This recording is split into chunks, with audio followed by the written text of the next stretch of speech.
I think we got to really see a true debate. We got to see the choice that we have before us in 2024. I thought it was a good opportunity for the voters to really see our options. Do you have a preferred candidate now? Do you have a better idea of who you could support in the election?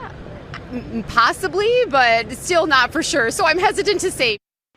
We're back now with those inside the debate reacting. The Republican National Committee, alongside debate partners, distributing some 4,000 tickets. The big question now, though, the debate's impact, if any. A new poll from the Washington Post, 538, and Ipsos shows 29% of Republican primary voters thought Governor Ron DeSantis performed best Wednesday night, followed by Vivek Ramaswamy. With that, our new analysis with ABC News political director Rick Klein here in Milwaukee. Winners and losers.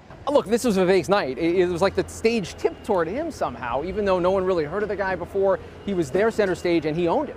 He just leaned in, and I think a lot of the other candidates were eager to joust with him, either because he's like a stand-in for Trump because of his MAGA positions, or just because he was a provocative presence on stage. So I think if you're Vivek, you went in, you did exactly what you needed to do. I think Mike Pence had a really strong night. I think most of the other candidates backing him up for his actions on January 6th was powerful. Him on abortion rights, very powerful. And Nikki Haley, I think she went in with kind of lower expectations, but her jousting with some of the other candidates shows that she's got some chops, and I'd expect that she gets some extra buzz as a result of the performance in Milwaukee. The impact of not having the frontrunner, former President Donald Trump, on the stage? The biggest thing is I don't think you really know what the field looks like, right? This was Fantasyland. This was like a separate thing that is separate from the real existence of the Republican primary right now.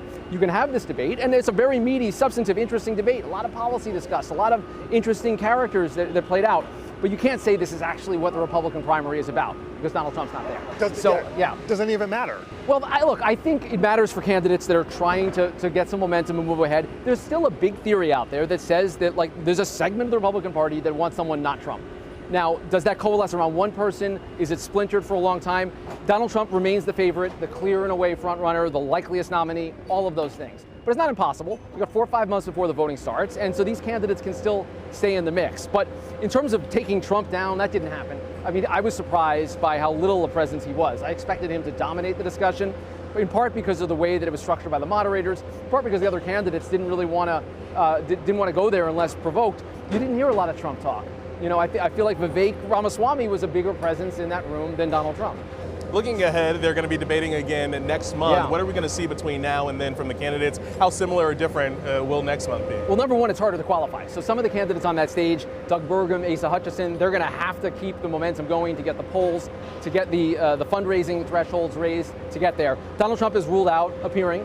I would expect that if your moderator is preparing for the next debate, you're watching this one, watching how the candidates interacted, and you're trying to set some things up.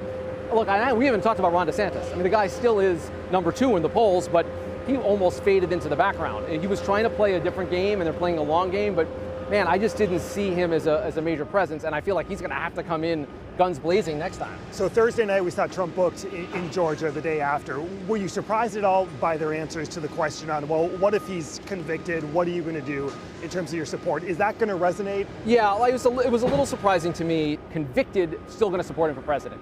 A couple of candidates said they wouldn't. I think not surprised that Christie and Hutchinson are in that category, but still most of them said they would. And to me, that's still it's almost hard to believe on its face. But look, they've got an audience to please of Republican primary voters and also the RNC pledge. Kellyanne Conway told me debate night, you need to watch the donors, what they're going to do following this. What are you going to be watching specifically over these next couple of weeks? Yeah, I mean, how many of them start going on the record saying they have problems with the candidates? How many, what's the next fundraising report look like? Is there, are they getting desperate in their fundraising appeals? Look, they are playing an inside game to some extent because you got to just fund that operation to stay alive. But man, it becomes hard. It gets late early out there, as they might say, as Yogi Berra might have said. It becomes very hard now that it's started. You got one of these a month. It's going to be rapid fire, boom, boom, boom. All the way up until the convention right back here next year. I can't wait to be back, guys. I hope it's a little cooler next time. No, Milwaukee's been great. I feel like it's been a great host to this kickoff, and it's going to be a great place to see the Republican nomination come full circle a little less than a year from now. All right, up next, perspective from inside the debate hall. Former Governor Scott Walker, a debate partner on the candidates.